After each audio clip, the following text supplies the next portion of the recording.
بسم الله الرحمن الرحيم. عن أبي مالك الحارث بن عاصم الأشعري رضي الله عنه قال قال رسول الله صلى الله عليه وسلم الطهور شطر الإيمان والحمد لله تملأ الميزان وسبحان الله والحمد لله تملأان أو تملأ ما بين السماوات والأرض والصلاة نور والصدقة برهان والصبر ضياء والقرآن حجة لك أو عليك كل الناس يغدو فبايع نفسه فمعتقها أو موبقها رواه مسلم. حضرت ابو مالک حارث بن عاصم اشعری رضی اللہ عنہ سے روایت ہے کہ رسول اللہ صلی اللہ علیہ وسلم نے فرمایا پاکیزگی آدھا ایمان ہے، یعنی اجر و ثواب میں آدھے ایمان کے برابر ہے، اور الحمدللہ کہنا میزان کو بھر دیتا ہے، یعنی بہت وزنی عمل ہے جس کے اجر و ثواب سے میزان اعمال بھاری ہو جائے گی، اور سبحان اللہ اور الحمدللہ کہنا یہ آسمان و زمین کے درمیانی خلا کو بھر دیتا ہے، اور نماز روشنی ہے جس سے اسے دنیا میں حق کی طرف رہنمائی ملتی ہے، اور آخرت میں پل صراط سے گزرتے وقت بھی یہ روشنی مومن کے کام آئے گی۔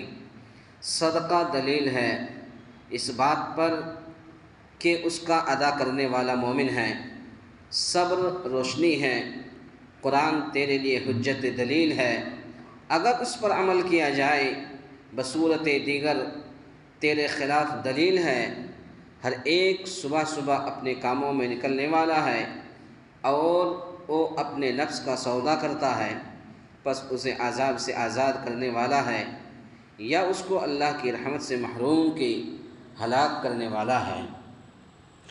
اس حدیث کے اندر صبر کے تعلق سے کئی چیزوں کو بیان کیا گیا ہے۔ پہلی چیز پاکیزگی کی فضیلت ہے، اس سے ہر قسم کی پاکیزگی طہارت مراد ہے، اور ایمان سے مراد ایمان ہی کی حقیقت ہے۔ الطہور شطر الایمان جو کہا گیا کہ پاکیزگی آدھا ایمان ہے، حقیقت ہے۔ آج ہمارے گھر کا معاملہ لے لیجئے، اگر پاکی صفائی رہتی ہے تو طرح طرح کے کیڑے مکوڑے مچھر مکھی وغیرہ نہیں آتے، لیکن اگر وہی گھر کی اگر صفائی نہ ہو، پاک نہ ہو، تو طرح طرح کے کیڑے مکوڑے آ جاتے ہیں۔ تو گویا کہ پاکیزگی آدھا ایمان ہے۔ بعض کے نزدیک یہاں ایمان سے مراد نماز ہے۔ طہارت نماز کے لیے ضروری ہے، جس طریقے سے انسان کو کھانے کے لیے کھانا ضروری ہے، بھوک کے لیے کھانا ضروری ہے، بغیر کھائے انسان نہیں جی سکتا، ایسے ہی نماز کے لیے شرط ہے، وضو شرط ہے، اگر وضو نہیں تو نماز نہیں۔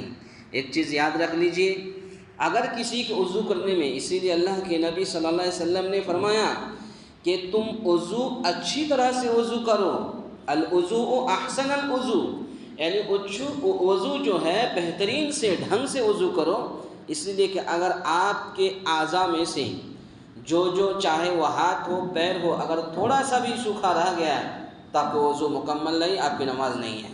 تو اگر وضو صحیح ڈھنگ سے ہے تو نماز ہے، اگر وضو نہیں ہے تو نماز نہیں ہے، اس لیے اسی آدھی نماز کہا گیا ہے۔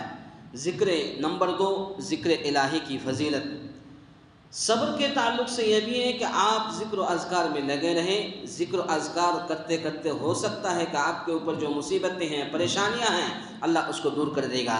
تیسری چیز کثرت نماز کی ترغیب، آپ خود نماز پڑھیں، گھر والوں کو، بال بچوں کو، سبھی کو نماز کی ترغیب دلائیں، تب جا کر کے آپ کے جو مصیبتیں ہیں، پریشانیاں، ان کو وہ ساری چیزیں دور ہوں گی۔ اس لیے کہ یہ ایسی روشنی ہے نماز کہ جس سے مسلمان کو قدم قدم پر رہنمائی ملتی، نیز بے حیائی اور منکر کاموں سے روکتی ہے۔ چوتھی چیز صدقہ۔ صدقہ ایک مومن کے صدق اور اخلاص کی دلیل ہے۔ صدقہ صرف صدقہ خیرات دے دینا، زکوٰۃ دینا صدقہ نہیں ہے۔ صدقہ کسی اجنبی آدمی کو راستہ بتا دینا صدقہ ہے۔ اپنی بیوی کو ایک لقمہ کھانا کھلا دینا صدقہ ہے۔ کسی اندھے و لنگڑے پن کو راستہ بتا دینا صدقہ ہے۔ کسی غریب لاچار کی مدد کرنا صدقہ ہے۔ یہ ساری چیزیں صدقہ کے اندر ہیں۔ تو گویا کہ صدقہ ایک مومن کے صدق دل اور اخلاص کی دلیل ہے۔ پانچویں چیز، صبر کی فضیلت، یہ بھی ایک مومن کا ایک بڑا ہتھیار ہے۔ دعا کہتے ہیں کہ دعا اور صبر ایک ایسا بڑا ہتھیار ہے کہ انسان کے اوپر بڑی بڑی مصیبتیں دور ہو جاتی ہیں، جس سے استقامت نصیب ہوتی ہے۔ نمبر 6، قرآن کریم انسان کے لیے نجات کا ذریعہ بھی ہے اور ہلاکت کا سبب بھی ہے۔ اسی لیے اللہ کے نبی صلی اللہ علیہ وسلم نے فرمایا، ان اللہ یرفع بہذا الکتاب اقواما ویضع بہ آخرین۔ اللہ تعالیٰ اسی کتاب قرآن کے ذریعے کچھ لوگوں کو بلندی پر چڑھا دیتا ہے اور کچھ لوگوں کو نیچے گرا دیتا ہے۔ تو یہ قرآن انسان کے لیے نجات کا ذریعہ بھی ہے اور ہلاکت کا سبب بھی ہے۔ اس پر عمل کرنے میں نجات ہے اور اس سے اعراض کرنا، منہ موڑنا، پیٹ پھیرنا ہلاکت ہے۔ ساتویں چیز، انسان اپنے نفس کو بیکار نہ چھوڑے بلکہ اسے عمل میں لگائے رکھے۔ آج کل بہت سارے نوجوان، بہت سارے لوگ کہتے کام نہیں ہے، آپ نماز پڑھیے، آپ ذکر و اذکار میں لگے رہیں، قرآن مجید کی تلاوت میں رہیں، لگے رہیں، اللہ سے رو رو کر گڑ گڑا کر آپ مانگیں۔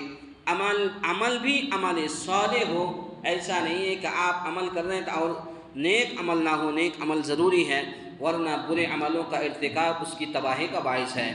آٹھویں چیز، انسان اپنی حیات مستعار کو اطاعت پر صرف کرے۔